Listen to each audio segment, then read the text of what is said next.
Dice, ahora que sabemos que Rusia contribuyó con la lucha de las organizaciones ecologistas para cerrar las nucleares alemanas, ¿existe la posibilidad de volver a ellas? Yo espero que sí.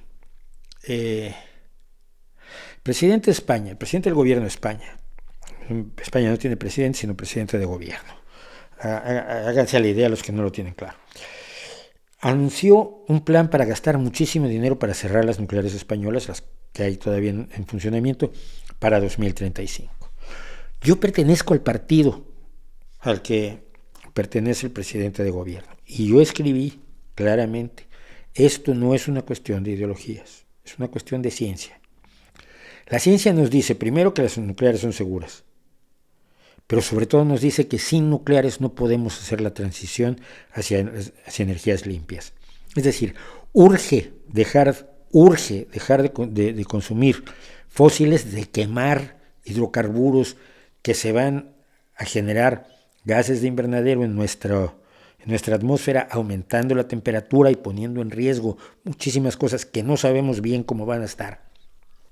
Igual no pasa nada, pero no lo sabemos. Tenemos que dejar de quemar carbón, gas, petróleo.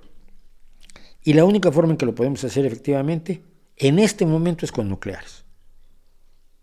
En 7 años podemos deshacernos de los fósiles, del todo. ¿Para tener un futuro nuclear? No. Para comprar tiempo, para tener las energías que queremos tener y que esperamos que sean mejores que la energía nuclear.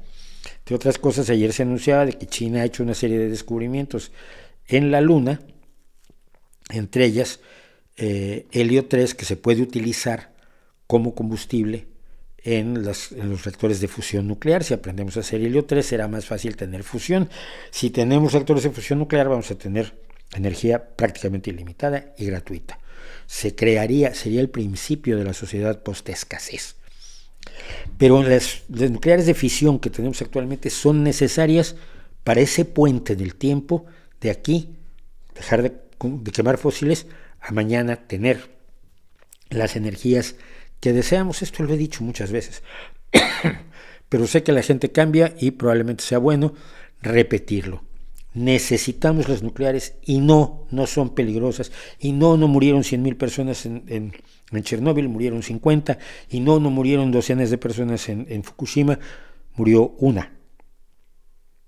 Y no hay nada desprovisto de peligro, sea una hidroeléctrica, sea un ciclo combinado, sea lo que sea. La gente se preocupa por los residuos nucleares, que se manejan con todo cuidado y que no han tenido ningún desastre desde que se manejan debidamente, pero no le preocupa que los residuos del carbón, de las carboeléctricas o de las plantas de ciclo combinado, se lance al aire y lo estén respirando todos los días. Eso no les preocupa. Es muy raro.